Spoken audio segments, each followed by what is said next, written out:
es denotar estas variables de otra manera, ¿ya? Entonces acá yo ya tengo más o menos un estereotipo de cómo lo vamos a ir representando, ¿ya? Entonces acá, como ya lo hemos visto, los tratamientos nosotros los representamos en la fila, por lo tanto el primer factor que vamos a contemplar va a ser el de los tratamientos. Dentro de nuestra tabla inicial tenemos como tratamientos a las carreras, entonces acá las representamos, tenemos la carrera de Ingeniería Civil, Ingeniería Industrial, Ingeniería Eléctrica, Ingeniería Química y otras carreras, ¿ya? Entonces lo vamos a representar nuestro primer factor que corresponde al tratamiento en las filas. Posterior a ello vamos a denotar también nuestro segundo factor que corresponde a los bloques y como nosotros sabíamos los bloques los representamos en las columnas. Entonces de la misma manera acá representamos los bloques en las columnas y decimos que vamos a tener 3 bloques, uno que es correspondiente a las clases teóricas, que corresponde al método de enseñanza 1, otro que corresponde a teoría y trabajos prácticos individual, que corresponde al método de enseñanza 2, y el tercero que es ejercicios y discusión en clase, que pertenece al método de enseñanza 3. Posterior a ello tenemos que analizar nuestro tercer factor que corresponde a la interacción, ¿ya?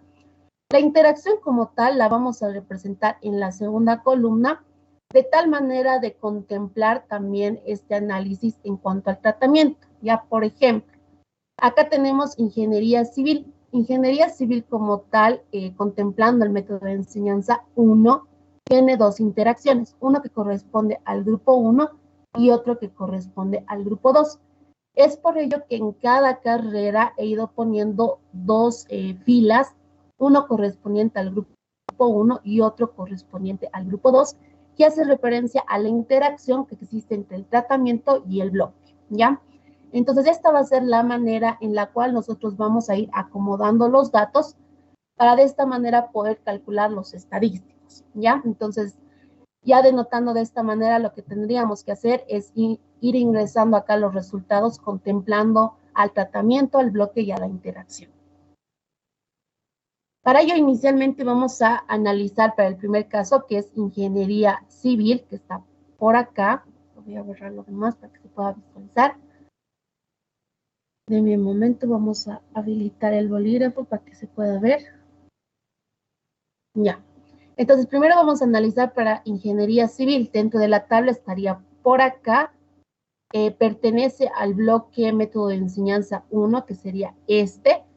Y vamos a ingresar para la primera interacción que corresponde al grupo 1. Ya este valor está dado por 61. De la misma manera, en la parte inferior vamos a ingresar para el grupo 2, que es igual a 70. Entonces, de esta manera vamos a ir reacomodando los datos de tal manera que se vayan acomodando donde el primer factor que corresponde al tratamiento se encuentra en la fila, los bloques se encuentran en las columnas y la interacción como tal contemple a ambos factores, al tratamiento y al bloque, ¿ya? Entonces, en esta parte yo ya lo tengo, a ver, dame un momentito. En esta parte yo ya lo tengo acomodado. Vamos a hacer que desaparezca esto para que así se pueda visualizar.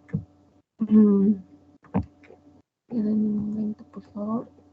Entonces, en esta parte ya está acomodada la tablita como tal. En un momento lo voy a acomodar para que se pueda ver de manera ordenada.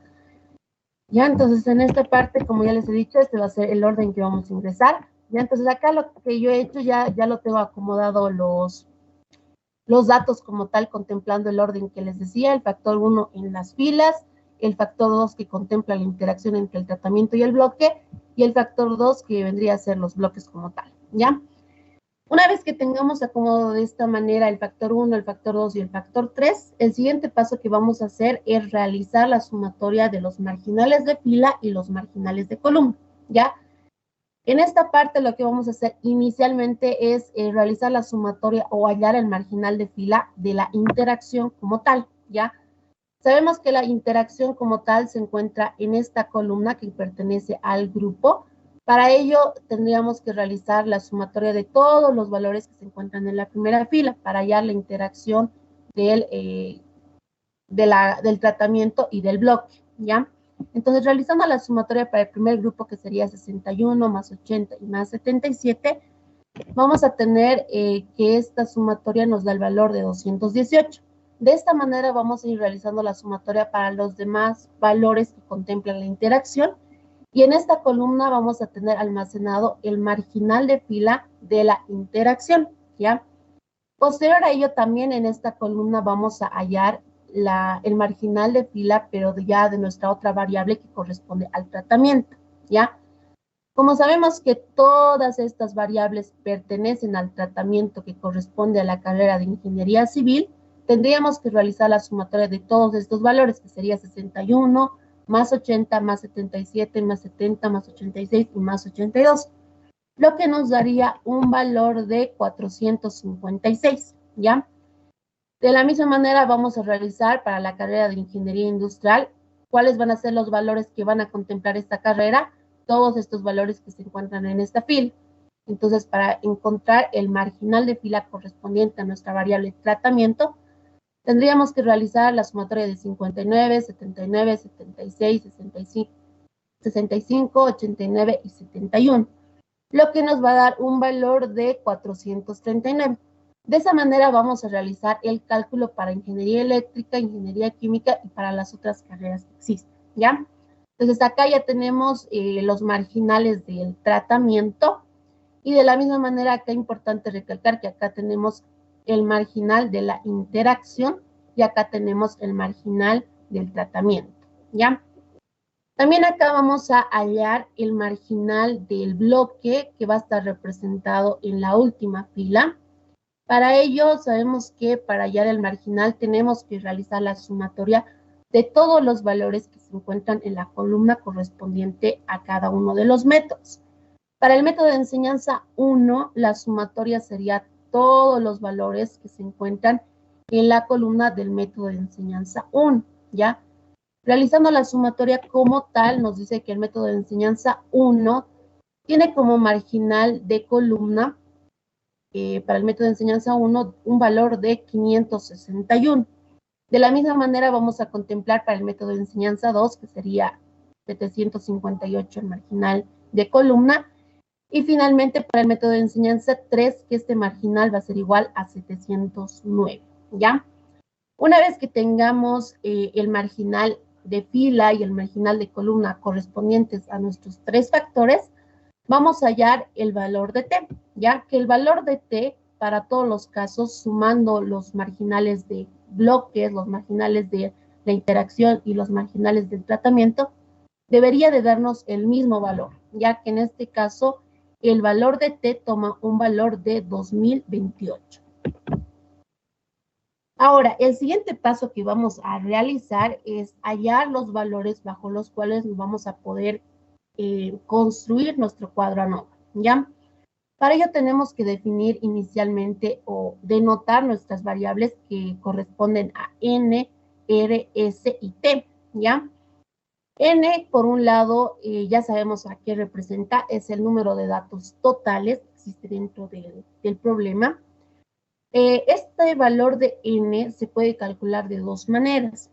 Uno es realizando el conteo, contando de manera manual cuántos datos tenemos, y otro es realizando la multiplicación de estos tres factores o de estas tres variables, y con ello de la misma manera se puede hallar el valor de n, ¿ya?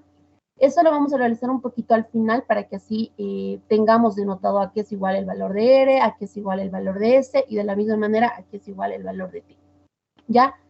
Entonces, para ello inicialmente vamos a denotar el valor de nuestra variable r, que sabemos que nuestra variable r representa el número de variables categóricas que se encuentran en los tratamientos, ¿ya? Acá también les ponía una nota y les decía que para denotar el número de variables que se encuentran en los tratamientos, nos tenemos que fijar en cuántas variables se encuentran en las filas. Nos vamos a nuestra tabla como tal y decimos que hay 1, 2, 3, 4 y 5 variables en las filas. Por lo tanto, R, que representa el número de variables categóricas en los tratamientos, va a tomar el valor de 5. Posterior a ello, definimos a qué va a ser igual nuestra variable S, que nuestra variable S, de acuerdo a la denotación de la guía, es el número de variables que se encuentran en los bloques. Nuevamente acá, para denotar esta variable nos fijamos cuántas variables tenemos en las columnas, ¿ya? Nos vamos a nuestra tablita y decimos que tenemos 3 variables que se encuentran en las columnas. Por lo tanto, S va a tomar el valor de 3. Finalmente, tenemos que denotar a nuestra variable T, que hace referencia al número de variables que se encuentran en la interacción entre el tratamiento y el bloque, ¿ya? Para ello, si nos vamos a nuestra tablita y analizamos, por ejemplo, a la carrera de Ingeniería Civil, que corresponde a los tratamientos, y analizamos al método de enseñanza 1, podemos ver que existen 2 interacciones que corresponden al grupo 1 y al grupo 2. Por lo tanto, T va a tomar el valor de 2, ¿ya? Entonces, para hallar el valor de N, como yo les mencionaba, una de las maneras es realizar el conteo de manera manual, ir sumando cuántos datos tenemos en total. Otra manera es realizar la multiplicación de los anteriores valores. Sería la multiplicación de R por S y por T, lo que nos da que N, que va a ser el número total de datos, va a ser igual a 30, ¿ya? Entonces, acá ya tendríamos denotadas nuestras variables como tal, N, R, S y T, y a partir de ello vamos a hallar la sumatoria de cuadrados, ¿ya? Entonces, comenzamos inicialmente con la sumatoria de cuadrados totales. ¿Qué nos dice la fórmula? Nos dice que es la triple sumatoria de x y jk elevado al cuadrado menos t elevado al cuadrado dividido entre n, ¿ya? Entonces, para ello, nosotros, ¿qué tenemos que realizar? Sabemos que en esta parte se encuentra x y jk. Entonces, para hallar esta sumatoria, lo que tendríamos que hacer es cada uno de estos valores, elevarlos al cuadrado y realizar la sumatoria, ¿ya? Acá yo ya le he denotado esa parte, cada uno de estos valores lo he elevado al cuadrado y posterior a ello se ha realizado la sumatoria, ¿ya? Finalmente, ¿qué nos dice? Que tenemos que restar t elevado al cuadrado dividido entre n, ¿ya? Entonces, este valor sabemos que es igual a t, entonces este valor si lo elevamos al cuadrado va a ser t elevado al cuadrado, que va a ser 2028 elevado al cuadrado. Esto nos da un valor de 4.112.784, ¿ya? Entonces, como ya tenemos este valor, lo reemplazamos en la parte del numerador y en la parte del denominador tendríamos que contemplar n mayúscula, que acá nos dice que n mayúscula es igual a 30.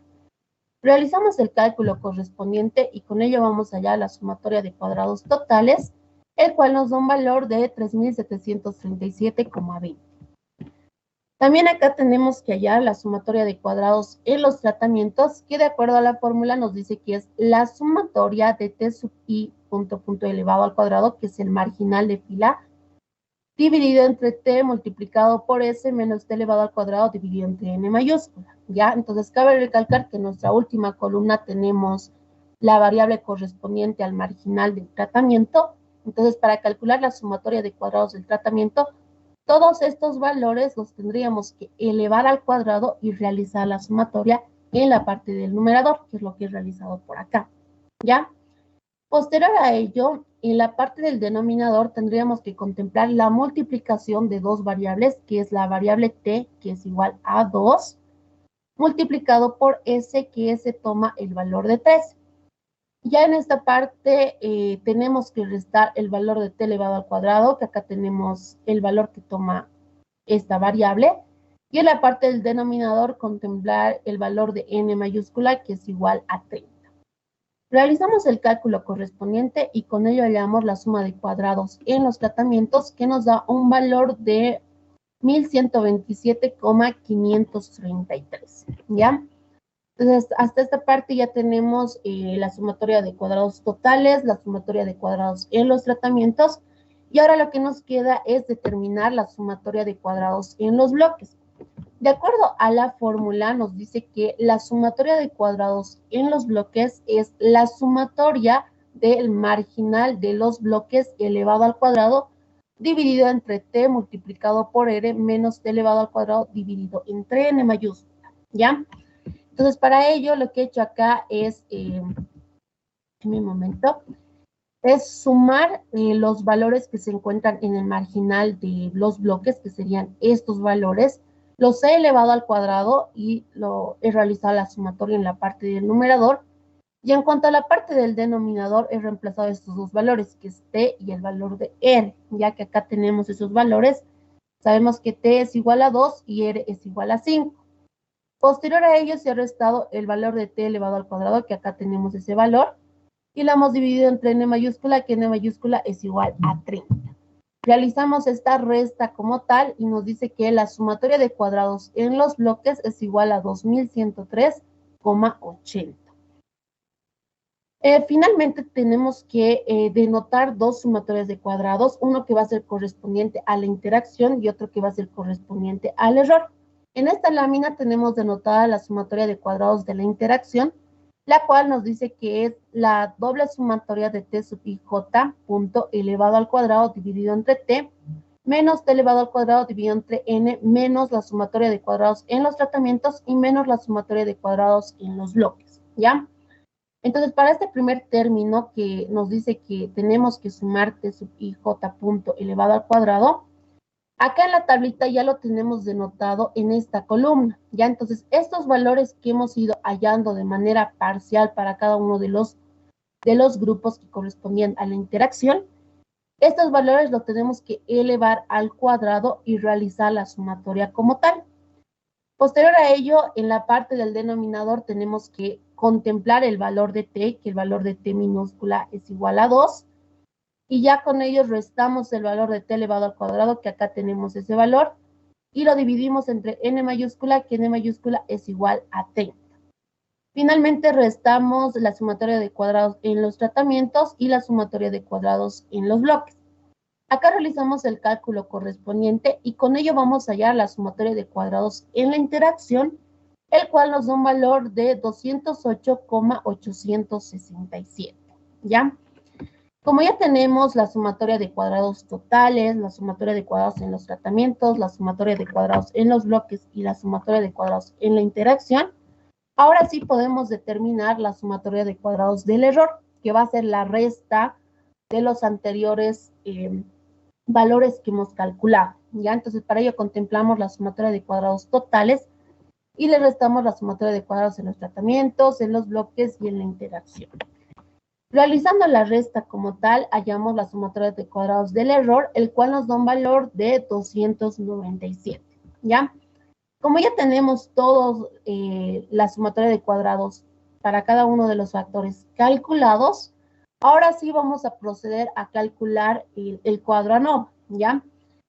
Acá cabe recalcar que los factores como tal ya van a estar dados por el tratamiento, que sería entre grupos, por los bloques, por la interacción, por el error y por el total, ¿ya?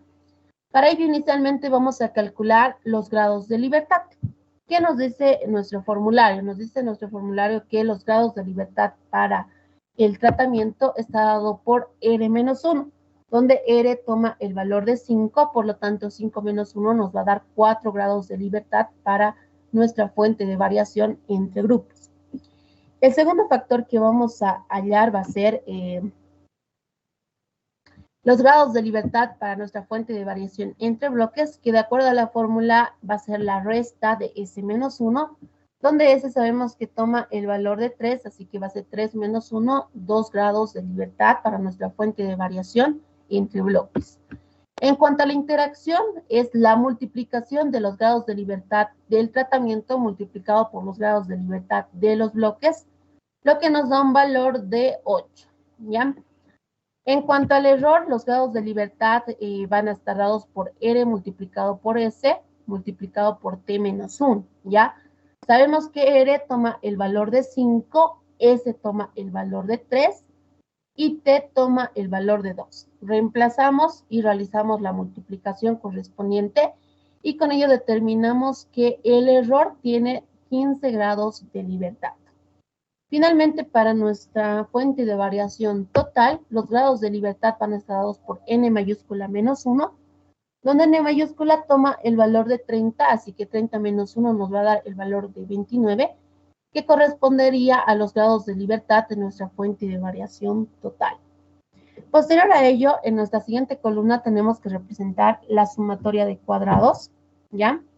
Que bueno, en acá simplemente queda denotar, porque ya hemos realizado el cálculo, Así que vamos a ir reemplazando y los vamos a ir ordenando para cada fuente de variación.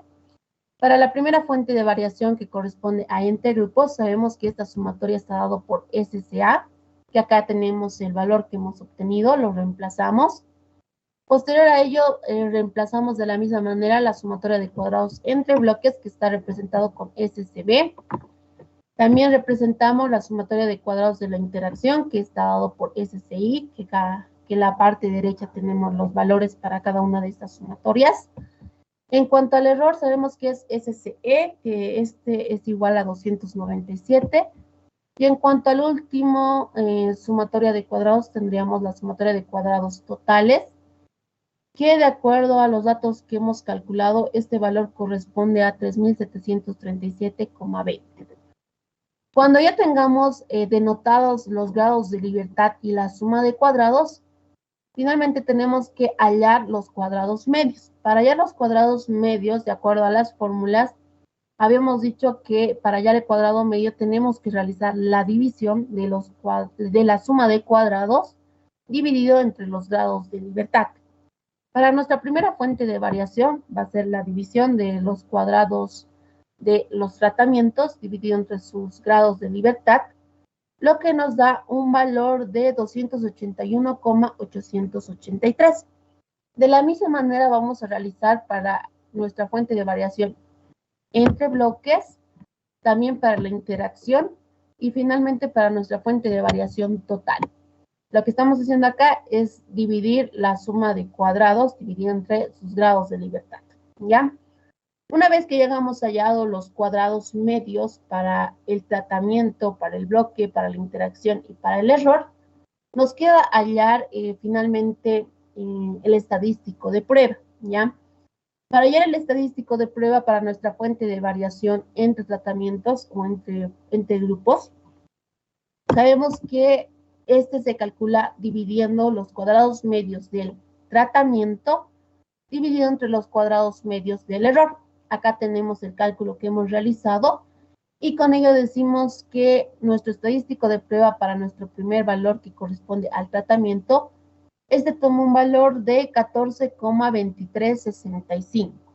De la misma manera realizamos para nuestra segunda fuente de variación que corresponde a los bloques, realizamos la división de los cuadrados medios del bloque dividido entre los cuadrados medios del error, que bueno, en esta parte tenemos el cálculo que hemos obtenido, que nuestro estadístico de prueba para los bloques toma un valor de 53,1263, ¿ya? Y finalmente también tenemos que hallar el estadístico de prueba para nuestra fuente de variación que corresponde a la interacción, ¿ya? Realizamos la división de los cuadrados medios de la interacción dividido entre los cuadrados medios del error. Realizando esta división, decimos que el estadístico de prueba para la interacción es igual a 1,3186, ¿ya? Como ya tenemos acá hallado los estadísticos de prueba, también tenemos que hallar el estadístico teórico, ¿ya? El estadístico teórico como tal lo tenemos que hallar para nuestras tres fuentes de variación, ¿ya? Entonces acá primeramente denotamos el estadístico teórico para el tratamiento y acá decimos que el estadístico como tal, como grados de libertad en el numerador, va a tener R-1 y como grados de libertad en el denominador va a tener R multiplicado por S multiplicado por T-1, ¿ya?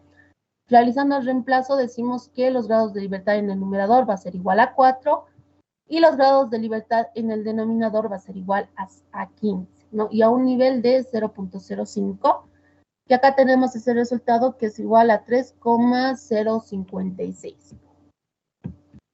En cuanto a los bloques, de la misma manera tenemos denotado los grados de libertad en el numerador, los grados de libertad en el denominador, y también tenemos que contemplar el nivel de significación que para el problema nos decían al 5%. ¿Ya? Entonces, con ello hallamos el estadístico teórico para los bloques, que este va a ser igual a 3,682. Finalmente nos queda denotar el estadístico teórico para la interacción como tal. Acá denotamos los grados de libertad en el numerador, los grados de libertad en el denominador.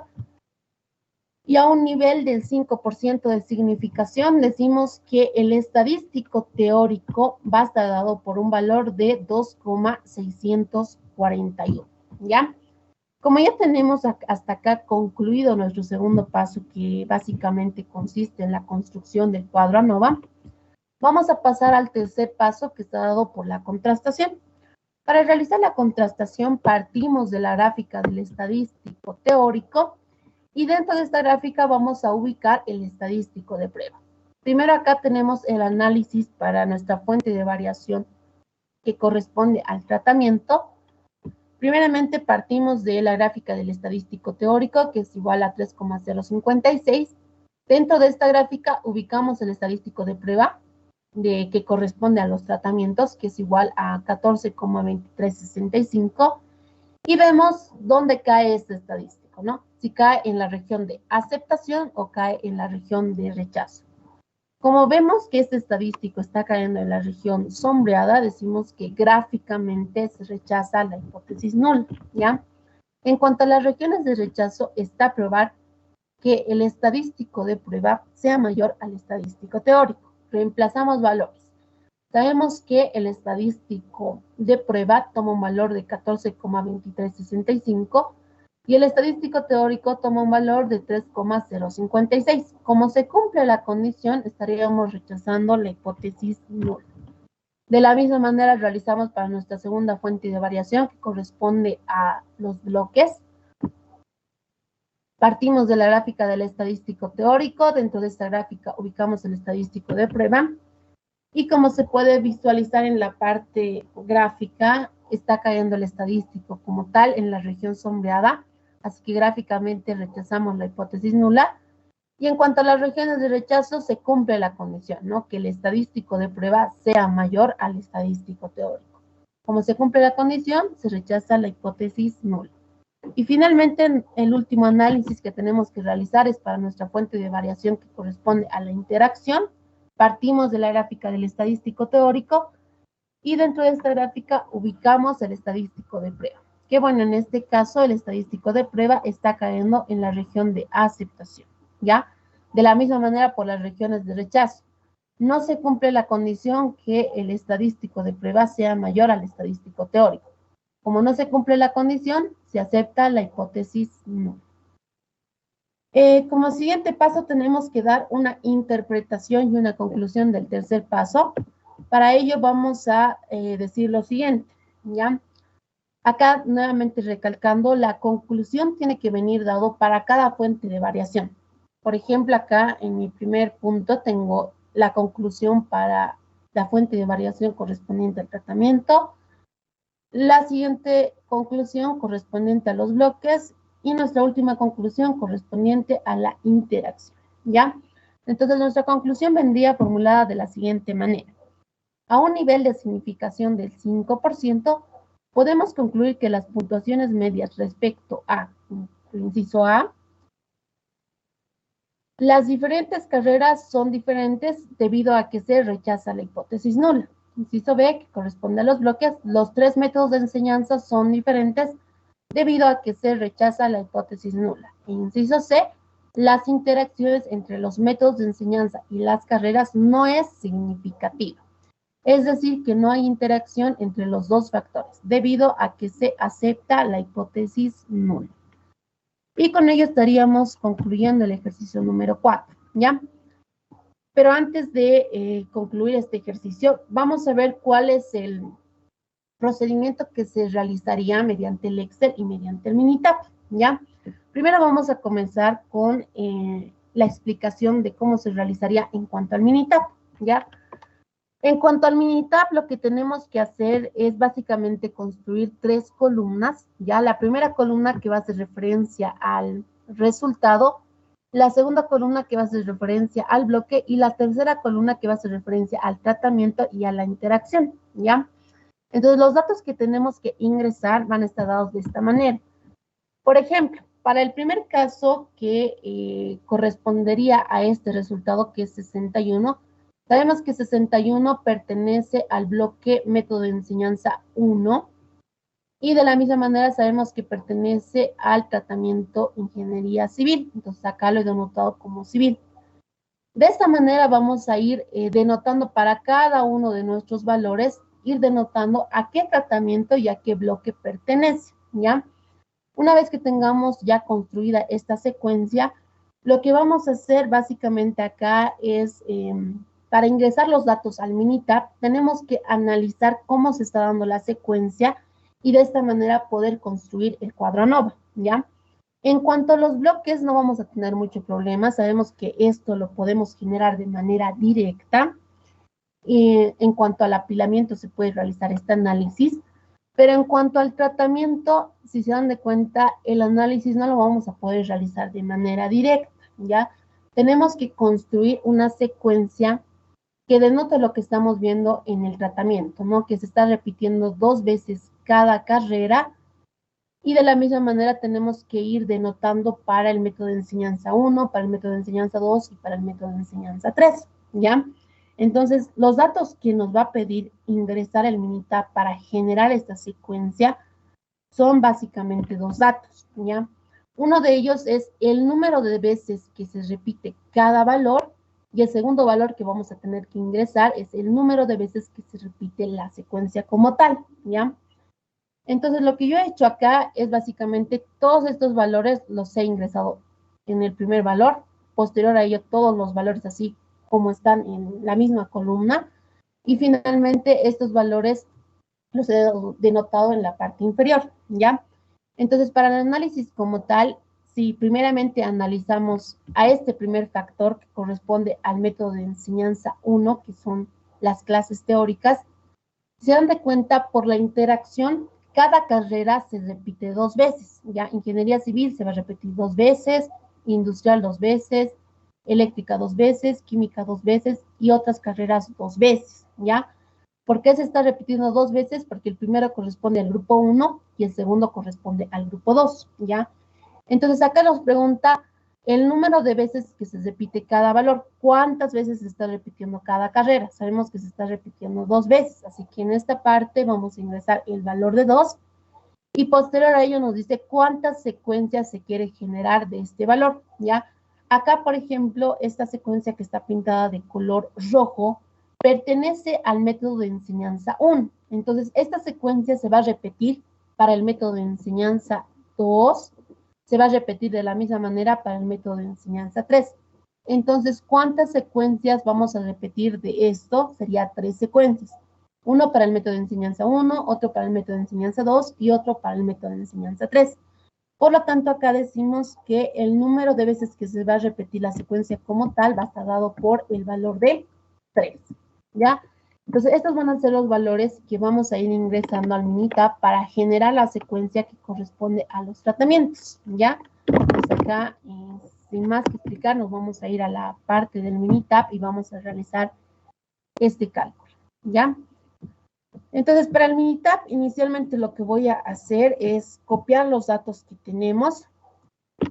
Me voy al Minitab, ingreso los datos como tal en la parte de la tablita. Ya, entonces, ¿qué les decía? ¿Qué secuencia tenemos que ingresar? Inicialmente tenemos que computar al resultado, posterior a ello a los bloques y finalmente al tratamiento, ¿ya? Para generar la secuencia del bloque, vamos a realizar un apilamiento. Para ello nos vamos a ir a datos y acá vamos a poner apilar y apilar columnas, ¿ya? ¿Qué columnas vamos a apilar? La columna que se encuentra el método de enseñanza 1, el método de enseñanza 2 y el método de enseñanza 3. Acá dice que lo vamos a guardar en la misma hoja de trabajo, así que seleccionamos la segunda opción. Y acá nos dicen qué columna queremos guardar. Queremos guardar en la columna C6 y queremos que la columna que almacena los subíndices que corresponden a los bloques no los guarden con el nombre de bloque. Ya le damos en aceptar y acá lo que he hecho es básicamente generar la secuencia que corresponde a los bloques, ¿ya? Posterior a ello vamos a generar la secuencia que corresponde a nuestro factor del tratamiento. Para ello, como ya lo había mencionado en la parte de la diapositiva, tenemos que generar una secuencia, ¿ya? Para ello yo me voy a ir a la pestaña donde dice cálculos y dentro del mismo voy a crear patrones de datos, ¿ya? Estos patrones de datos van a venir dados por valores de texto, ¿ya?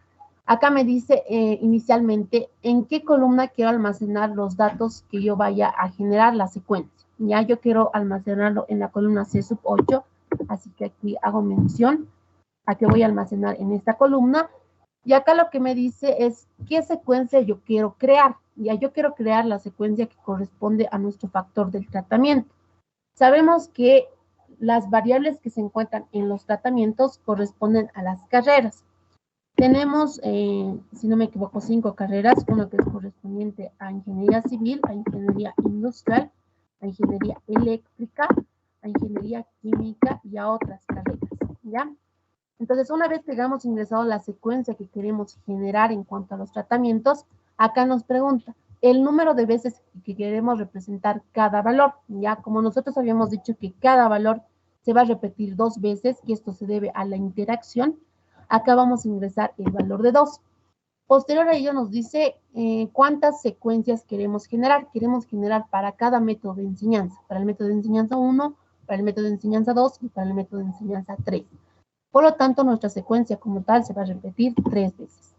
Le damos en aceptar y acá automáticamente nos va a generar esa secuencia contemplando también la interacción, ¿ya? Para verificar que hayamos realizado de manera correcta esta secuencia de datos, nos tenemos que ir a la parte inferior y en la parte inferior debería estar completo, no debería de sobrepasar ningún valor. Es decir, que cada resultado debería de tener su bloque y su respectivo tratamiento al que pertenece. ¿Ya? Entonces, en esta parte tenemos todos los datos ingresados de manera correcta y ya una vez generado estas 3 columnas, vamos a proceder a construir el cuadro ANOVA. Ya para ello nos vamos a la pestaña donde dice estadística. Dentro del mismo seleccionamos ANOVA y acá vamos a trabajar con ANOVA de modelo lineal general, ¿ya? Dentro del mismo vamos a poner ajustar modelo lineal general y acá los valores que tenemos que ingresar. Sabemos que las respuestas van a ser los valores numéricos y sabemos que los valores numéricos de nuestro ejercicio están almacenados en la columna C sub 6, así que acá seleccionamos que está en esta columna y en esta parte de los factores tenemos que ingresar el tratamiento y el bloque, ¿ya? Nuevamente, acá es importante el orden en el que ingrese, ¿ya? Entonces yo primero contemplo a mi variable del tratamiento y posterior a ello contemplo a mi variable del bloque, ¿ya? Finalmente tenemos que denotar la interacción como tal.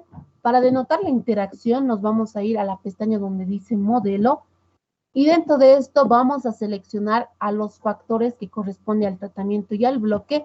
Y en esta parte de acá nos dice interacción. Estamos ingresando la interacción de 2 variables que corresponden al tratamiento y al bloque. Y acá le damos en agregar y automáticamente acá nos va a ingresar la interacción que existe entre el tratamiento y el bloque. Acá le damos en aceptar y bueno, finalmente en aceptar.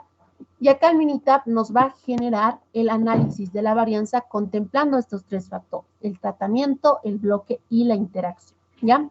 Acá tenemos los resultados que hemos obtenido en cuanto al estadístico de prueba. Para el primer factor nos dice que es 14,24, para el siguiente es 53,13 y para la interacción es igual a 1,32.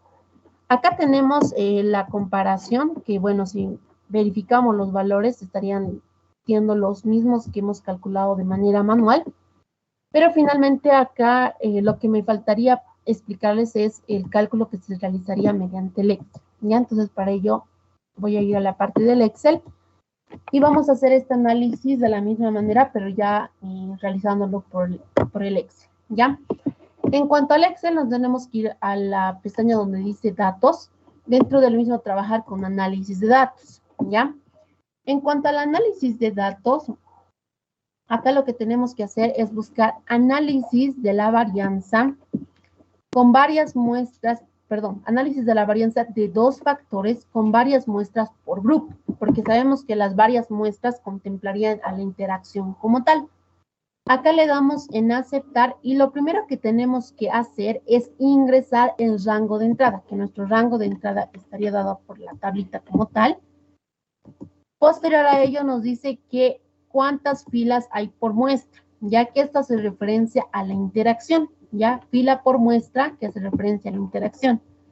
Sabemos que la interacción como tal está dado por el grupo 1 y por el grupo 2, así que acá ingresamos el valor de 2.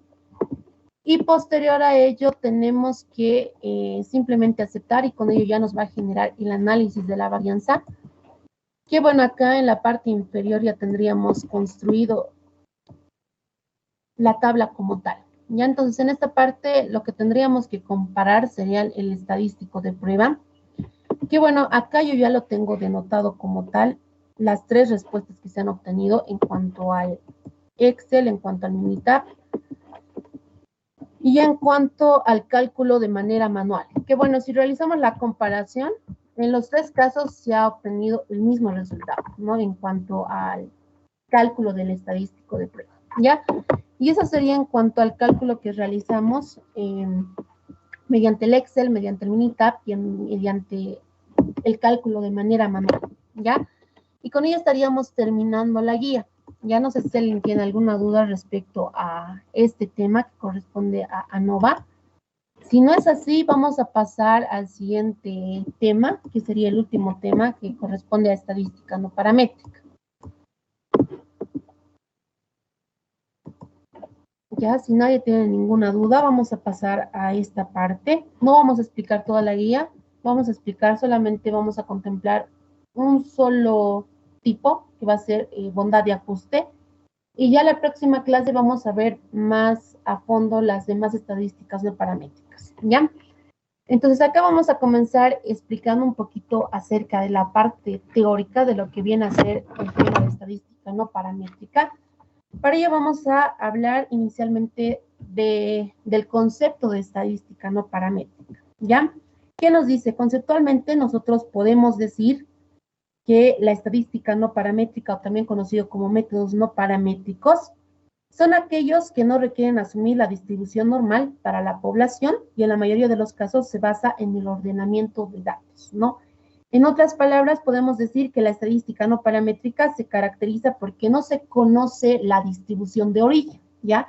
De hecho, es algo que nosotros queremos conocer cuando empleamos este tipo de métodos. Después también podemos mencionar que dentro de estos métodos no paramétricos tenemos una gran variedad de ellos, pero nosotros nos vamos a enfocar en la materia en 4. Vamos a estar viendo las pruebas de bondad de ajuste, o también conocidas como pruebas G cuadradas. También vamos a estar viendo las tablas de contingencia, que dentro de esas tablas vamos a estar viendo las pruebas de independencia y las pruebas de homogeneidad. También vamos a estar viendo el método no paramétrico, que corresponde a las pruebas de aleatoriedad, y finalmente las pruebas de correlación de rangos de Spearman, ¿ya? No vamos a concluir, como ya les mencionaba, la guía por completo, porque nos vamos a adelantar mucho al avance que tienen con el ingeniero. En esta clase nos vamos a enfocar en esta primera prueba que corresponde a las pruebas de bondad y ajuste, ya también conocidas como pruebas cuadradas. Para ello vamos a ir primeramente ya explicando en qué consisten estas pruebas, ¿ya?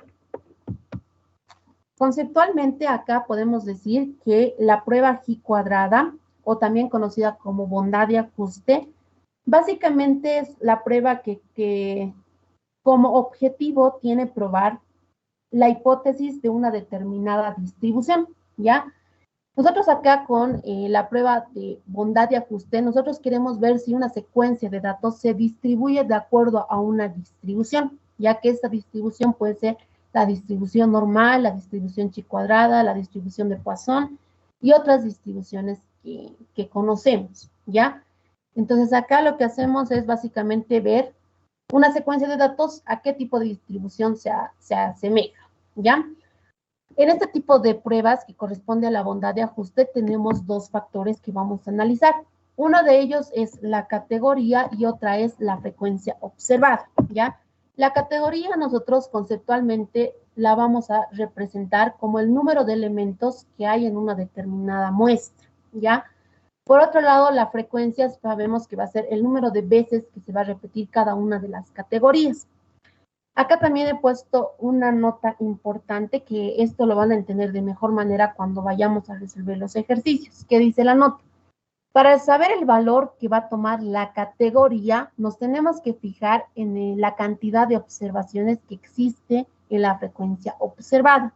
Es decir, si en nuestra frecuencia observada tenemos 4 frecuencias, por consiguiente podemos decir que tenemos 4 categorías, ¿ya? Entonces, cuando vayamos denotando más adelante nuestras variables, que va a ser una que va a corresponder a las categorías, nos tenemos que fijar en el número de observaciones que tenemos en nuestra frecuencia observada, ¿ya?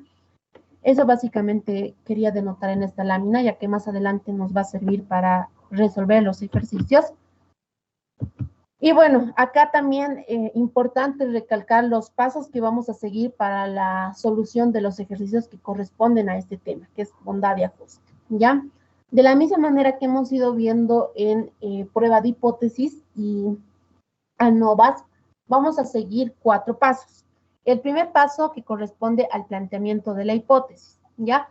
En cuanto al planteamiento de la hipótesis, comenzamos con la formulación de la hipótesis alterna, en la que está a probar que los datos, importante acá, no se ajustan a la distribución de probabilidad. Y acá hacemos mención a qué tipo de probabilidad estamos haciendo referencia. Puede ser la distribución normal, la distribución exponencial, la distribución binomial, la Poisson y otras distribuciones que existen, ¿ya?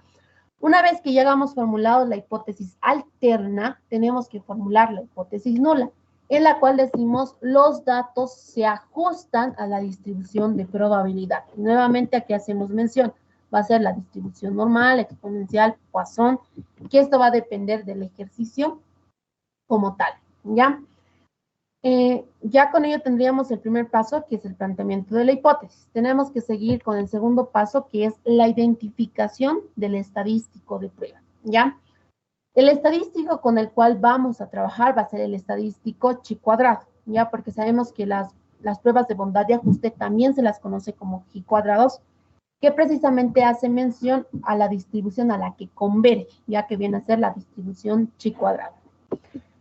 Para calcular el estadístico de prueba, ¿qué nos dice en cuanto a fórmulas? Nos dice que es la sumatoria en la parte del numerador, la frecuencia observada menos la frecuencia esperada, elevado al cuadrado dividido entre la frecuencia esperada, ¿ya? Ese es el cálculo en cuanto al estadístico de prueba. Pero nosotros sabemos que es importante denotar el estadístico teórico, ¿ya? El estadístico teórico va a venir dado por la distribución chi cuadrada, donde los grados de libertad van a estar dados por K menos M menos 1, ¿ya? A un nivel alfa. K representa las variables de la categoría, M representa las variables que han sido estimadas a partir de... No, las variables que han sido estimadas en cuanto a los parámetros poblacionales, ¿ya?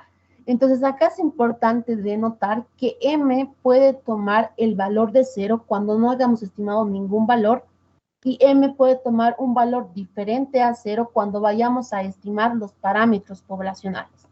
Es por ello que acá he puesto una nota en la cual hace mención a lo que les mencionaba, ¿no? Los grados de libertad van a estar dados por K-1 cuando M toma el valor de 0, ¿ya? Y cuando M toma el valor de 0, cuando nosotros no realizamos ninguna estimación. Aquí dice, ¿no? Cuando las frecuencias esperadas son calculadas sin hacer estimaciones de los parámetros poblacionales. En ese caso, M va a tomar el valor de 0. Y cuando M va a tomar un valor diferente al valor de 0. Acá nos dice, ¿no? Cuando las frecuencias esperadas son calculadas estimando M parámetros poblacionales. Ya entonces nosotros, para denotar el valor de M, nos tenemos que fijar cuántos parámetros hemos estimado, ¿ya? Entonces eso básicamente quería mencionar en esta parte. Y bueno, también hacer mención que en su formulario tenemos la distribución y cómo podemos estimar cada uno de los parámetros. Por ejemplo, para la distribución normal sabemos que esta distribución como tal tiene 2 parámetros, uno que es correspondiente a la media y otra es que es correspondiente a la varianza, ¿ya?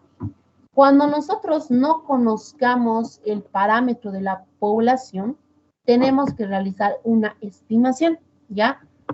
Al realizar la estimación, contemplamos, por ejemplo, para la media, sabemos que su estimador directo es la media muestral, ¿ya? Acá tenemos la fórmula contemplando la frecuencia observada, que va a ser los valores que nos va a dar un determinado problema. Entonces, para estimar la media, tenemos que calcular la media muestral, que acá tenemos la fórmula, y de la misma manera, para estimar la varianza, sabemos que su estimador es la varianza muestral, que acá tenemos la fórmula que nos va a servir para estimar la varianza poblacional, y de la misma manera tenemos para las distintas distribuciones que son las más conocidas, ya la distribución exponencial, la distribución uniforme, la distribución de Poisson, la binomial y la Bernoulli, ¿ya?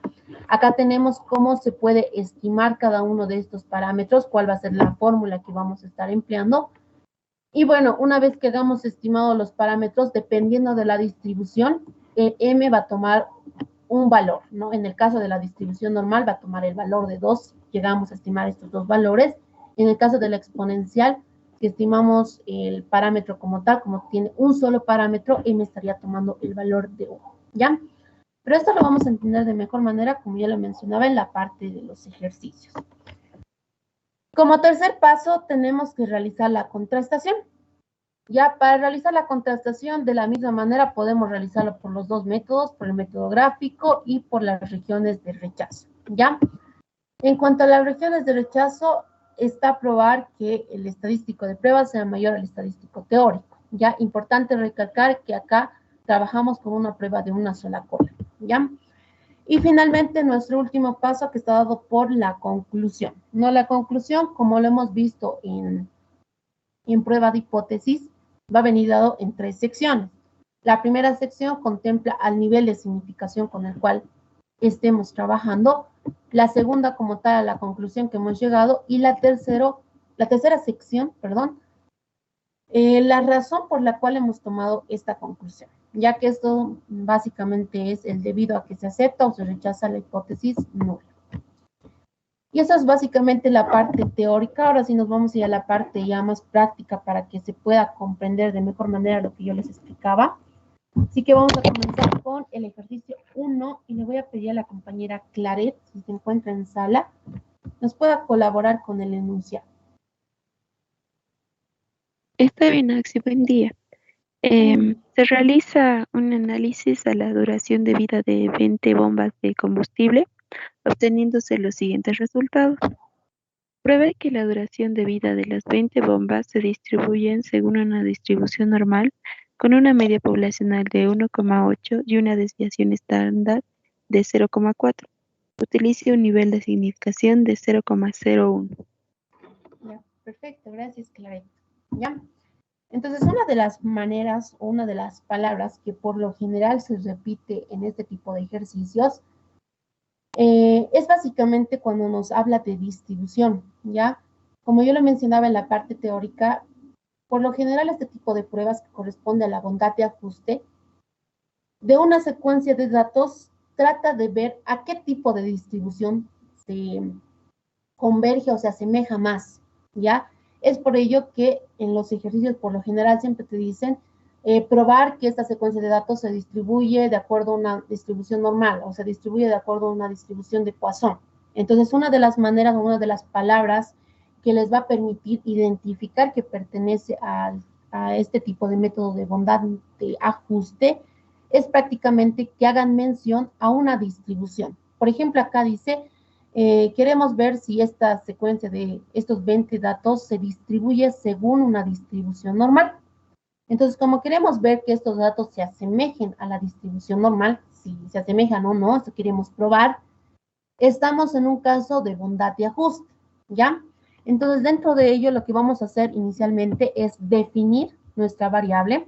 Acá estamos recortando los datos que nos da el problema, nos está dando dos datos, la media poblacional, que es 1.8, y la desviación estándar, que es igual a 0.4, ¿ya?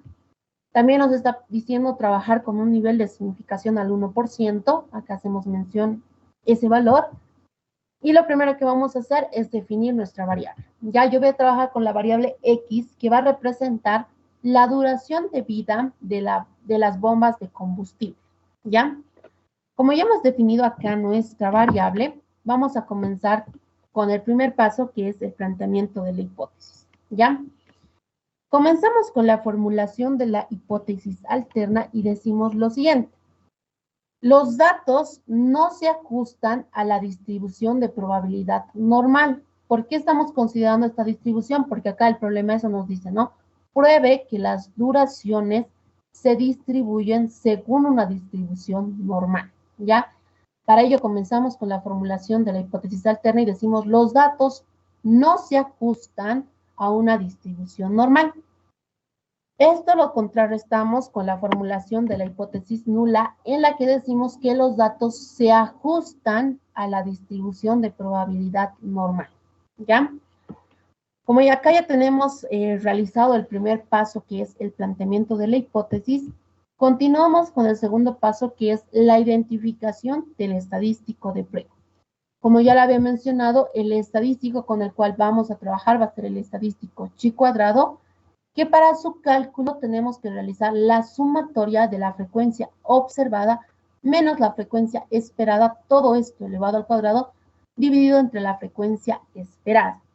Acá es importante recalcar que el problema como tal ya nos daba el valor de la frecuencia observada, ¿ya? Vamos a volver a la lámina anterior para que se pueda visualizar mejor cuál es la frecuencia observada que nos da el problema, ¿ya? Entonces, esta frecuencia que nos está dando el problema como tal es la frecuencia observada, ¿ya? Estas duraciones como tal son las marcas de clase que nosotros lo vamos a denotar como X, ¿ya? Como el problema ya nos está dando la frecuencia observada, para calcular el estadístico de prueba, nosotros necesitamos conocer un segundo valor que está dado por la frecuencia esperada, que nosotros no la conocemos.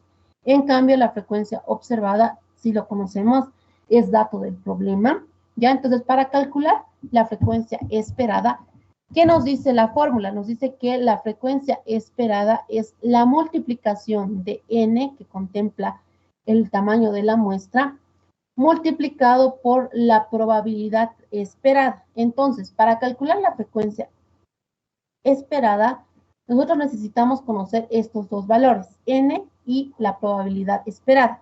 N ya lo conocemos, pero no conocemos la probabilidad esperada, ¿ya? Entonces, para calcular la frecuencia esperada, inicialmente necesitamos calcular la probabilidad esperada, ¿ya? Entonces, en la siguiente lámina vamos a hacer el cálculo de las probabilidades esperadas. Y bueno, para ello nos vamos a apoyar en la fórmula que tiene la distribución normal, ¿ya? Acá tenemos dos fórmulas que podemos emplear para realizar este cálculo, ¿ya? La fórmula de origen de la distribución normal y acá tenemos la distribución estandarizada, ¿ya?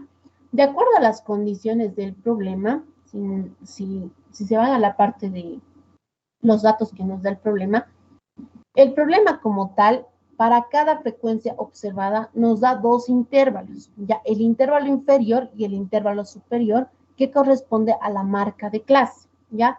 De acuerdo a las condiciones del problema, como tenemos dos límites, un límite inferior y un límite superior, lo más conveniente es emplear esta fórmula para realizar el cálculo de la probabilidad, ¿ya?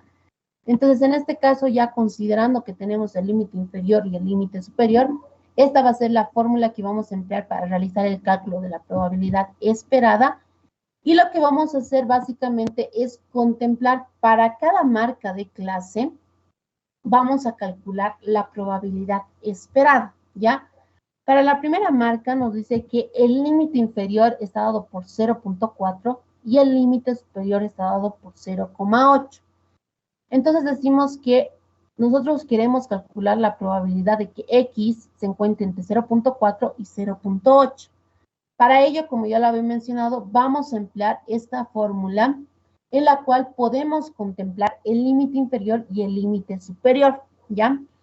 Que básicamente acá lo que estamos haciendo es trabajar con la distribución normal estandarizada, donde la media es igual a 0 y la desviación estándar es igual a 1, ¿ya? Entonces, para realizar esta conversión ya no estaríamos trabajando con la variable X, sino con la variable Z. Y para trabajar con una distribución normal estandarizada, tenemos que realizar la corrección, ¿no ven? Tenemos que restar en la parte del numerador la media, que el problema ya nos los daba, nos decía que la media poblacional era igual a 1.8, y la desviación estándar poblacional, que de la misma manera el problema ya no nos daba, que era igual a 0.40, ¿ya? Eso sería en cuanto al intervalo inferior, y para el intervalo superior vamos a realizar el mismo procedimiento, con la diferencia que el intervalo superior va a estar dado por 0.8, a diferencia del intervalo inferior que está dado por 0.4, ¿ya? Realizamos el cálculo correspondiente en el límite inferior y en el límite superior, y con ello determinamos que el límite inferior está dado por menos 3.5 y el límite superior por menos 2.5. Ya en esa parte es lo que ya conocemos, cálculo de probabilidades. Nos vamos, si quieren lo pueden realizar por el Minitab, lo pueden realizar por sus calculadoras. Lo que tendríamos que hacer es ingresar el límite inferior y el límite superior de una distribución normal estandarizada, y con ello calcular la probabilidad, que para este primer caso nos da un valor de 0.0060, ¿ya? El mismo procedimiento vamos a realizar para las demás marcas de clase, ¿ya?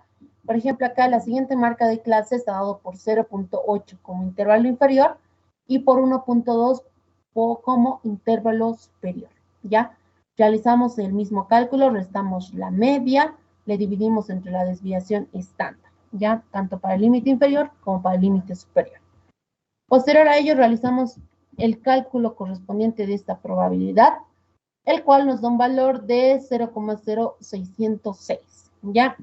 Así sucesivamente vamos a ir realizando el cálculo para las demás marcas de clase. Ya acá tenemos para la marca de clase 1.2 como intervalo inferior y 1.6 como intervalo superior. La probabilidad como tal nos da un valor de 0.2417. Ya, entonces acá tengo el cálculo para las demás marcas de clase. Ya, entonces acá tengo para las restantes marcas de clase, y acá importante recalcar nuestra última marca de clase, ¿ya? Nuestra última marca de clase está dado por el valor de 2.8 como límite inferior y como límite superior el valor de 3.2, ¿ya? Si nosotros realizamos el cálculo contemplando la distribución normal estandarizada, tendríamos que restar la media y dividirlo entre la desviación estándar, ¿ya? Esta probabilidad como tal nos da un valor de 0.0060, ¿ya? Acá es algo importante que recalcar, es precisamente si nosotros queremos realizar este cálculo, por ejemplo, mediante el Minitab, tenemos que verificar algo, que la sumatoria de todas las probabilidades nos tiene que dar el valor de 1, ¿ya? En caso que la sumatoria no nos dé el valor de 1, nosotros no vamos a poder realizar el cálculo mediante el Minitab. Es por ello que para evitarnos ese problema, la última probabilidad que corresponde a la última marca de clase, el cálculo de la probabilidad como tal se realiza por ajuste, ¿ya? Por ajuste decimos que la probabilidad de que X se encuentre entre 2.8 y 3.2 va a estar dado por 1 menos la sumatoria de las probabilidades anteriores, el cual nos da un valor de 0.9936. Esta probabilidad como tal nos da un valor de 0.0064, ¿ya? Entonces nosotros no vamos a trabajar con este valor, sino vamos a trabajar con este valor ajustado para garantizar que la sumatoria de las probabilidades nos dé la unidad, ¿ya? Ya con estos valores pasamos al siguiente paso, que básicamente acá ya es calcular el estadístico de prueba, ¿ya? Para el cálculo de el estadístico de prueba, lo que nosotros vamos a hacer anteriormente, o sea, previamente, perdón, va a ser inicialmente construir esta tablita, la cual nos va a denotar el estadístico de prueba de manera parcial para cada marca de clase, ¿ya? Entonces voy a explicarles cómo se llena esta tablita, ¿ya? En esta tablita inicialmente hacemos mención a la marca de clase, como nuestra marca de clase está dado por dos límites, el límite inferior y el límite superior, denotamos esos dos límites. Posterior a ello tenemos que ubicar la probabilidad esperada, que esto nosotros ya lo hemos calculado en las láminas anteriores, y seguidamente tenemos que ubicar la frecuencia observada, que esto es dato del problema, ¿ya? Posterior a ello, acá vamos a denotar el valor de n.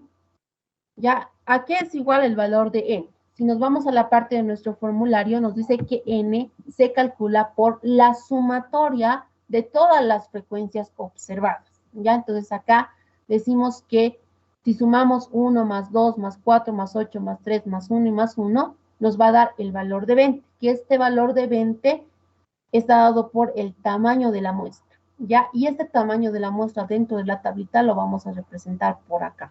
¿Ya? Entonces ahí decimos que tenemos 20 muestras y acá tenemos la frecuencia observada de cada una de las marcas de clase. Posterior a ello, siempre tienen que verificar que las probabilidades, la sumatoria de las probabilidades les dé la unidad.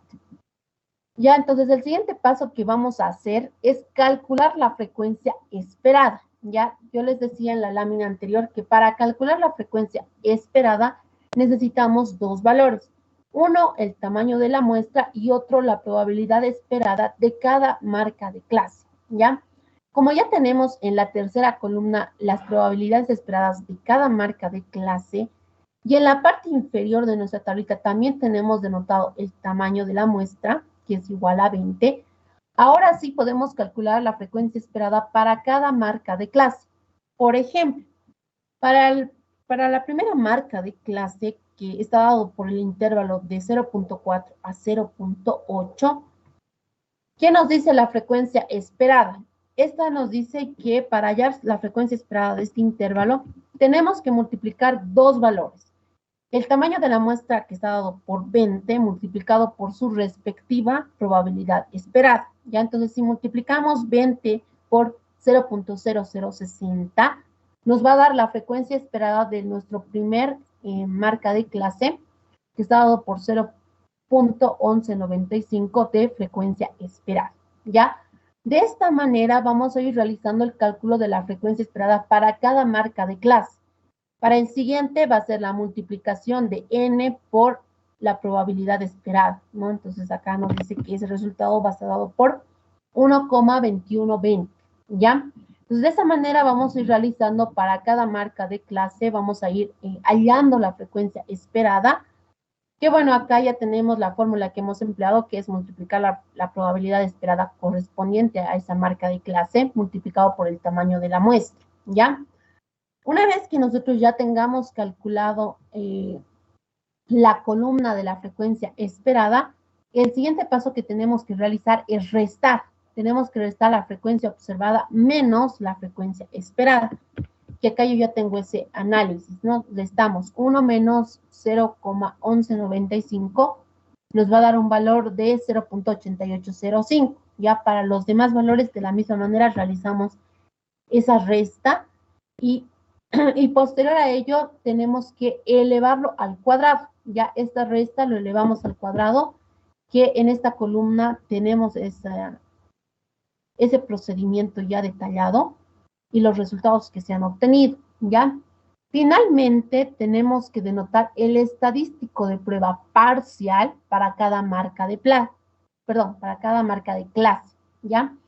Por ejemplo, para la primera marca de clase que está dado por el intervalo de 0.4 a 0.8, este valor que hemos obtenido lo tenemos que dividir entre la frecuencia esperada, ¿ya?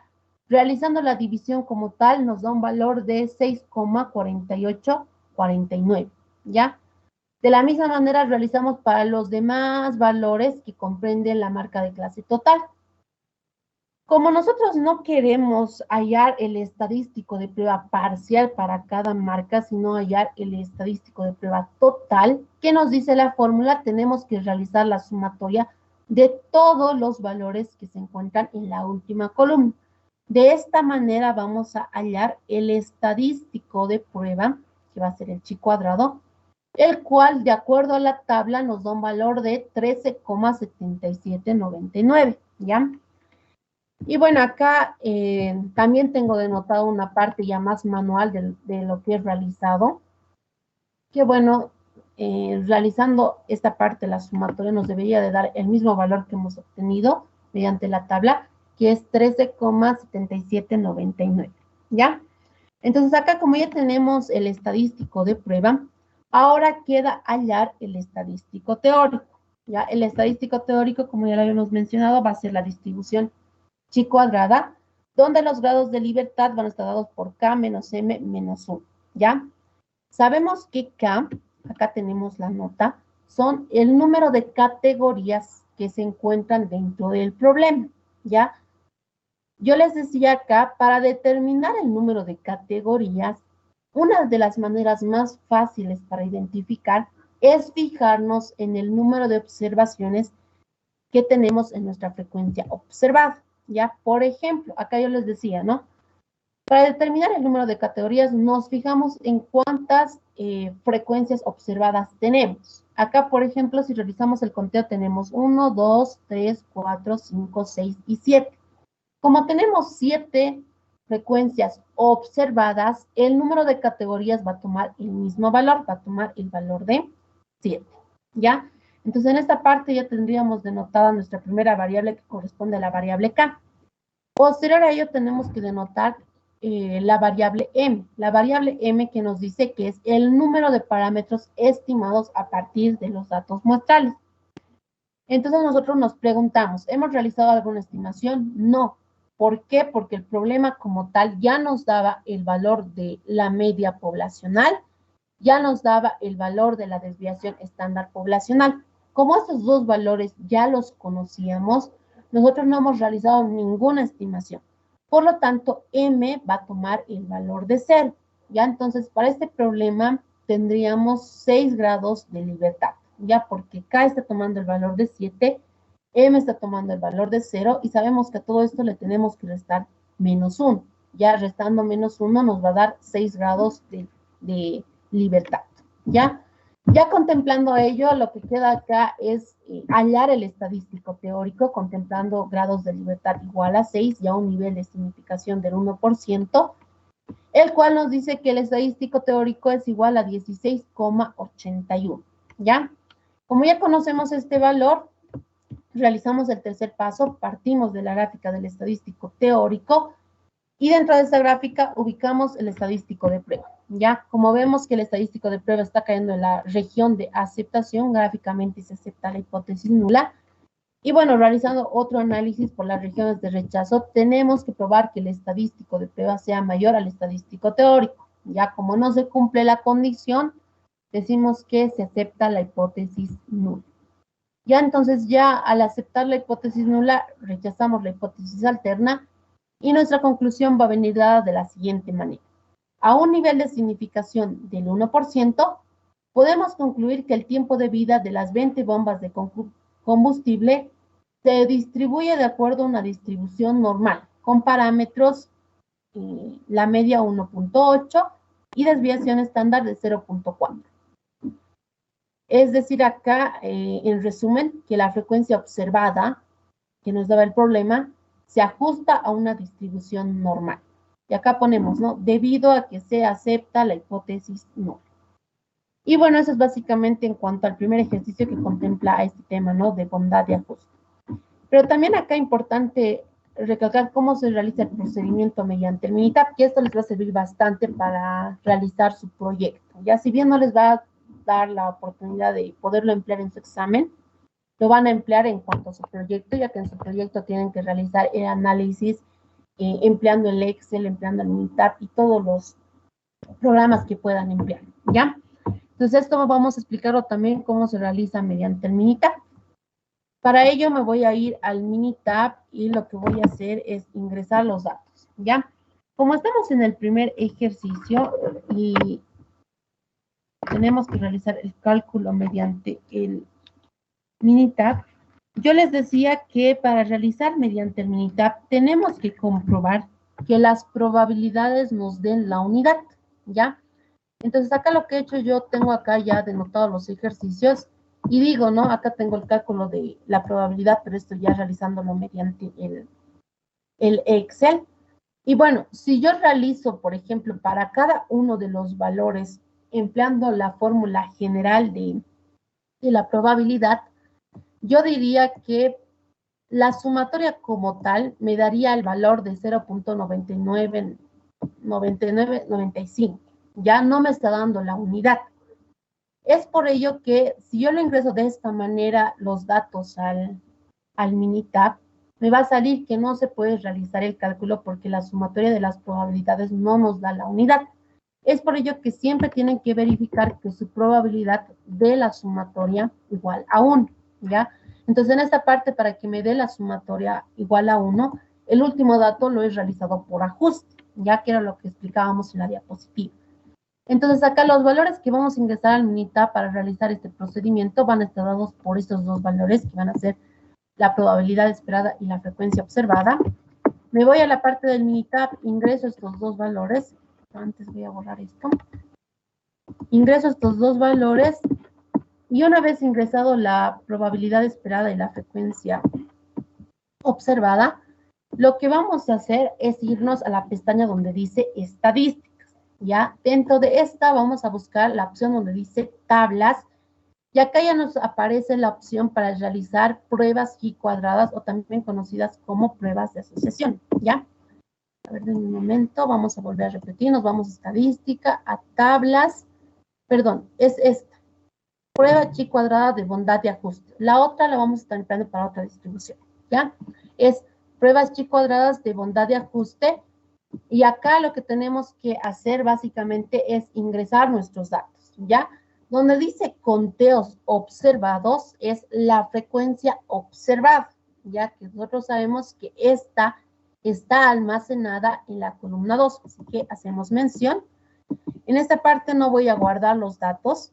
Posterior a ello, la segunda parte, que corresponde a prueba, hace referencia a la probabilidad, ¿ya? Tenemos tres opciones para ingresar la probabilidad. Una contemplando proporciones iguales, otra contemplando proporciones especificadas y finalmente la última contemplando las probabilidades especificadas por datos históricos, ¿ya? Como nosotros tenemos ingresado nuestras probabilidades en la columna 1, yo voy a seleccionar la segunda opción que dice proporciones especificadas, ¿ya?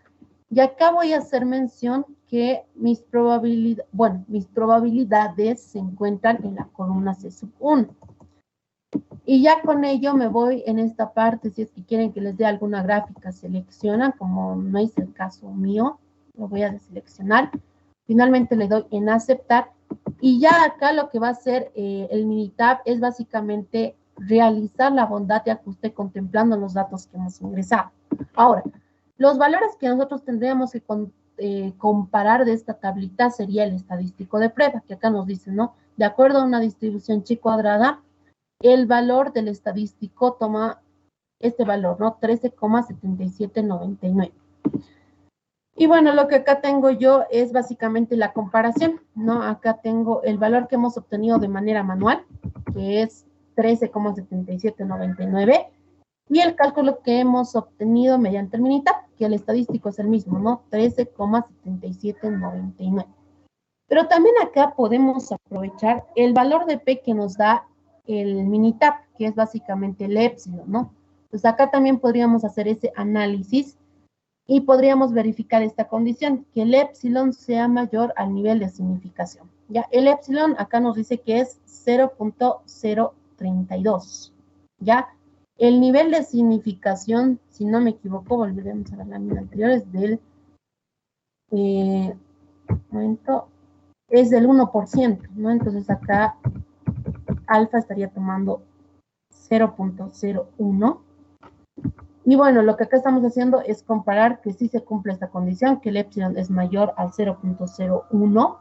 Como se cumple la condición, se acepta la hipótesis nula, ¿no? Entonces sería a la misma conclusión que hemos llegado por el anterior método, ¿ya? Entonces eso es básicamente el ejercicio número 1. Si se dan de cuenta, en este primer ejercicio no hemos estimado ningún parámetro, de hecho son los datos que ya nos daba el problema. Ahora vamos a pasar con el ejercicio 2, en el cual ya van a ir viendo cuándo se estiman los parámetros, ¿ya? Le vamos a pedir a la compañera Guara Esther, si se encuentra en sala, que nos pueda colaborar con el ejercicio 2. Está bien, Auxi.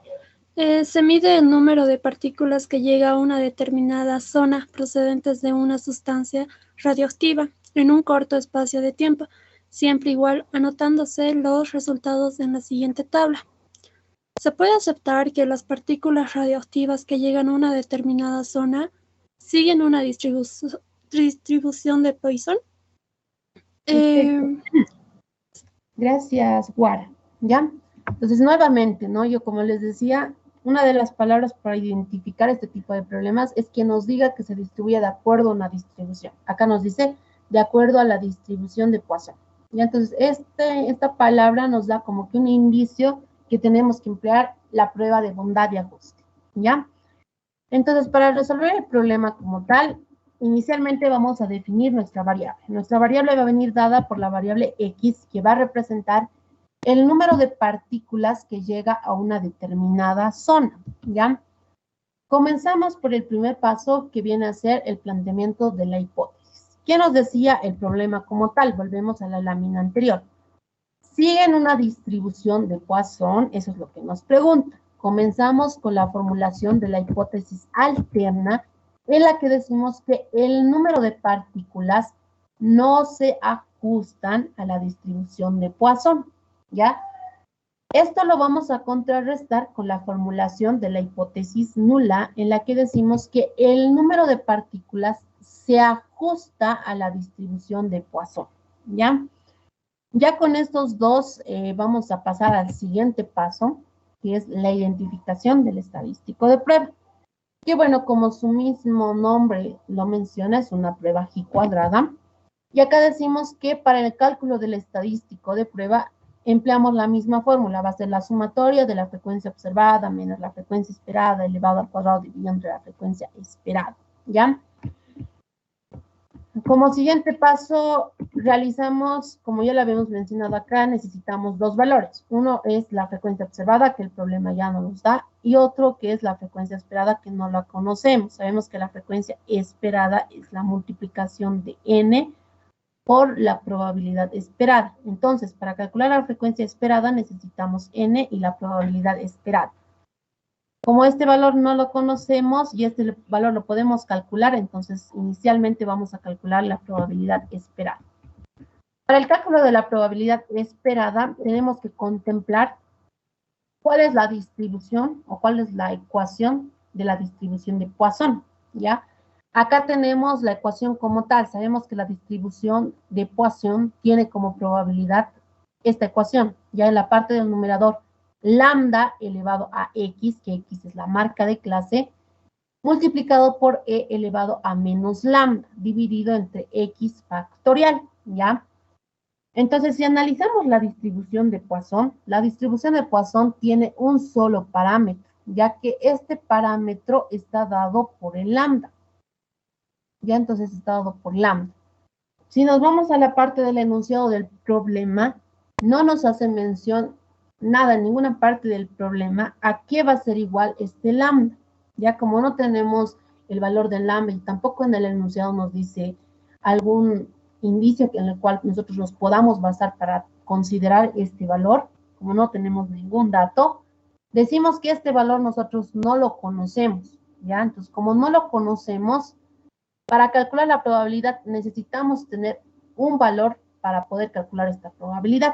Entonces, como no conocemos este parámetro, ahí es donde viene la estimación, ¿ya? Entonces decimos nosotros que como primer paso vamos a estimar el parámetro, porque para calcular la probabilidad hemos llegado a la conclusión que necesitamos conocer a qué es igual este parámetro, pero como no lo conocemos, procedemos a realizar la estimación. Ya entonces ahí se van a su formulario, buscan la distribución de Poisson y ¿qué nos dice el formulario? Que el parámetro estimado de la distribución de Poisson está dado por la media, ¿ya?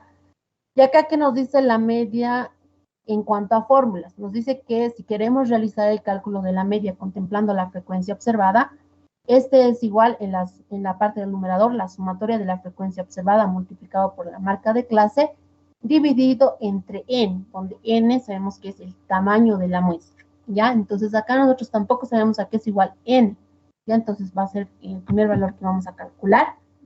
Sabemos que n, de acuerdo a fórmulas, es la sumatoria de las frecuencias observadas, ¿ya? Dentro de la tablita, las frecuencias observadas está dado por el número de partículas, ya que está dado por 0 partículas, 1, 2, 3, 4, 5, 6, ¿ya?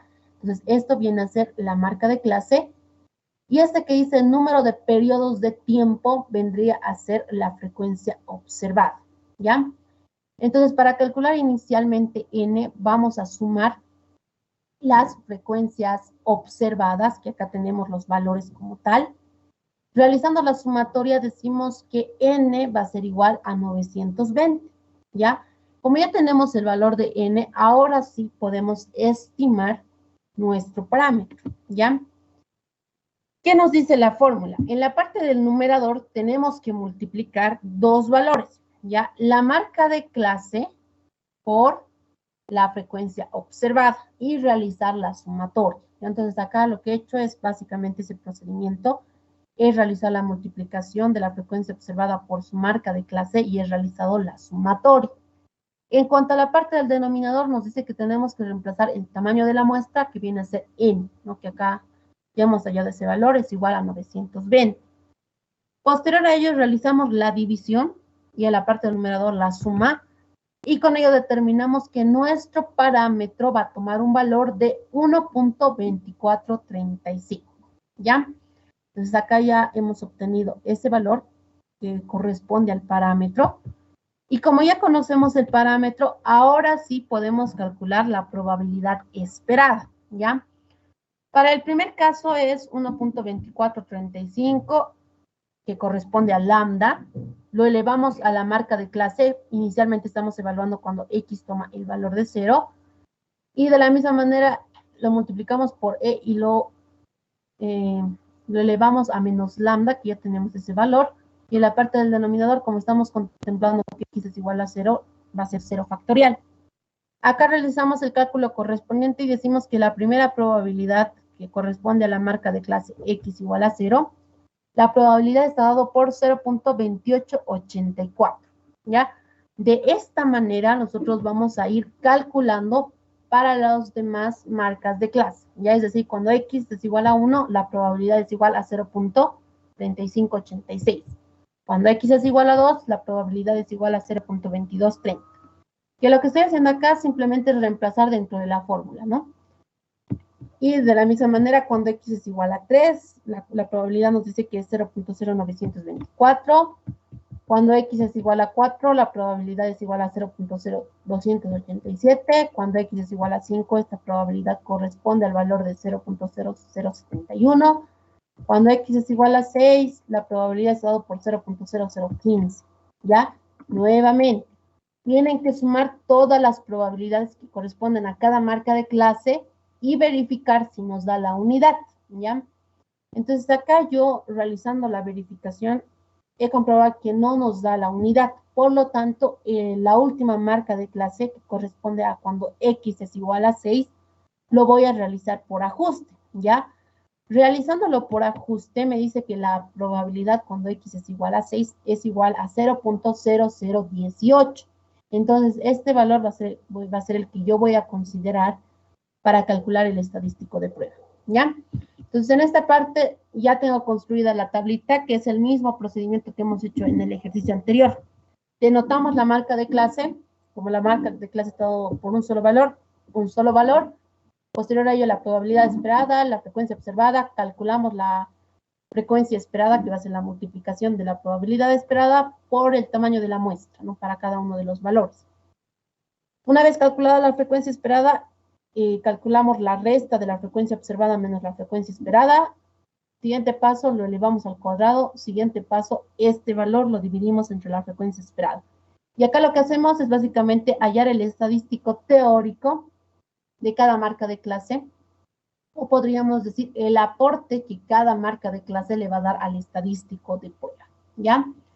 Realizamos la sumatoria de todos los valores que se encuentran en la última columna y con ello hallamos el estadístico de prueba, ¿ya? El cual nos dice que es igual a 0,4484, ¿ya?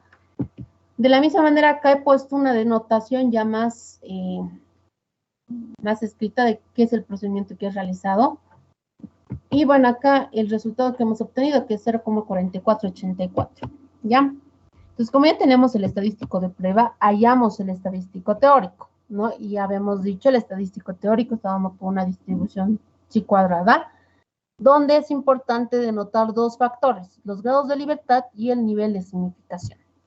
Inicialmente vamos a denotar los grados de libertad, ¿no? Para los grados de libertad necesitamos conocer dos variables, una la variable K y otra la variable M, ¿ya? Recordemos a qué es igual la variable K, es el número de categorías que se encuentra dentro del problema. Entonces yo les decía, ¿no? Para fijarnos o denotar el número de categorías, nos tenemos que fijar en la cantidad de frecuencias observadas que tenemos.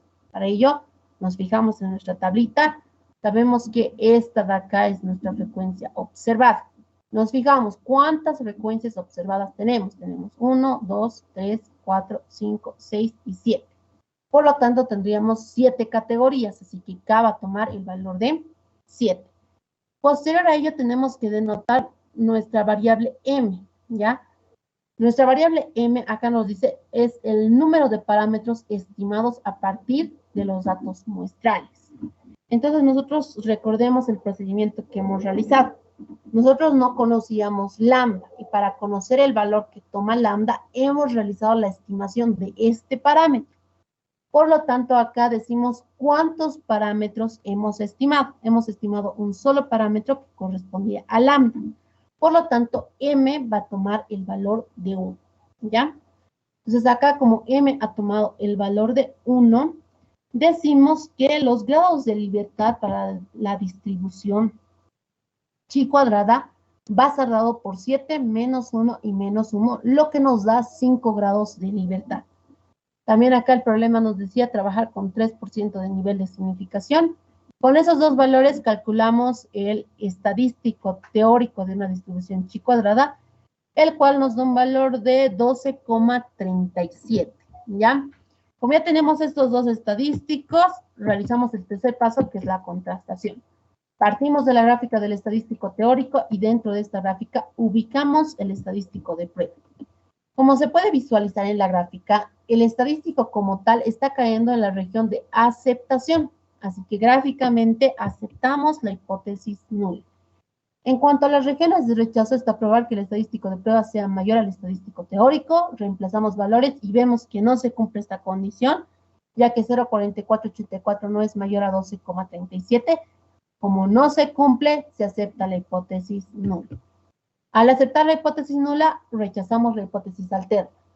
¿Y qué decía la hipótesis nula? Que los datos se ajustan, ¿no? Se ajustan a la distribución de Poisson. Entonces, ya en la parte de la conclusión, hacemos mención a ello. Decimos, a un nivel de significación del 3%, podemos concluir que el número de partículas radioactivas que llegan a una determinada zona se distribuyen según una distribución de Poisson, ¿no? Que esto se distribuye, debido a que se acepta la hipótesis nula.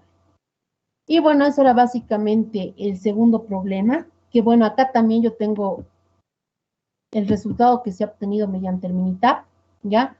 Acá cabe recalcar que el procedimiento que hemos realizado en cuanto al ejercicio 1 es el mismo para el ejercicio 2, obviamente, pero vamos a contemplar la probabilidad de este ejercicio y la frecuencia observada, ¿ya?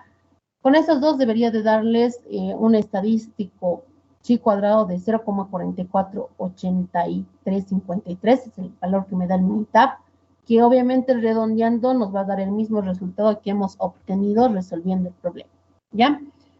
Y bueno, hasta aquí vamos a llegar en esta clase, así también para no perjudicarles a las personas que tengan otra clase. Los demás ejercicios lo vamos a ver en la próxima clase. Cabe recalcar que este ejercicio también pertenece a bondad de ajuste, pero acá importante que no nos dice a qué tipo de distribución pertenece, ya que eso lo vamos a analizar la próxima clase y también vamos a concluir esta guía. Y lo que voy a hacer es, no sé si el INGE antes de terminar la clase les ha pedido que ya le entreguen sus variables en cuanto a su proyecto, eso les quería consultar. A mí me dijo, yo le pregunté el día lunes, me encontré con el INGE y le pregunté acerca de su proyecto y me dijo que va a ser el mismo que anteriores semestres, que ustedes van a realizar su proyecto basándose en un proyecto de grado, ¿ya? Eso es lo que me dijo el INGE. Y me dijo que el proyecto en el cual ustedes pueden basarse, una opción es que sea un proyecto de la carrera, o si es que no llegan a conseguir un proyecto de la carrera, puede ser un proyecto, pero de cualquier otra universidad. Eso fue lo que me dijo, y también que consideren 4 variables con 15 datos. Lo que les quería consultar es que generalmente el INGE en clase suele pedir a cada grupo las variables con las cuales van a trabajar. No sé si ya les ha pedido ese dato o todavía no. Esa es la pregunta, porque ahorita no creo que alcancemos a explicarles. Lo que puedo hacer es la próxima clase al inicio, así también para no perjudicarles, y si es que no llegamos a alcanzar la guía, les envío la solución de los ejercicios. Pero la duda es si ya les ha pedido las variables como tal, o qué les ha dicho en cuanto a su proyecto. Eso fue lo que me dijo a mí, pero no sé si a ustedes les dijo lo contrario. ¿Alguien que me pueda comentar, por favor? Sí, el viernes no, le tenemos que presentar nuestro cuadro resumen. ¿Este viernes? Sí. Ya. Entonces lo que voy a hacer, chicos, así también para no quitarles mucho tiempo, les voy a enviar un video en el cual les explique cómo ustedes pueden buscar sus variables, y también les voy a enviar más o menos formatos de cómo tienen que presentar las variables como tal, ¿ya? Así también para no quitarles tiempo, ya que hay algunos que entiendo que tienen después de acá, de la clase de auxiliar, tienen otra materia. Entonces, para no también quitarles el tiempo, les voy a enviar un video, ¿ya? Y va a estar en el Teams. Y también les voy a estar enviando un mensaje por el WhatsApp para decirles que ya está cargado el video, ¿ya? Yo creo que entre hoy y mañana lo voy a cargar. Ya, si no tienen ninguna duda más, aquí estaríamos terminando la clase.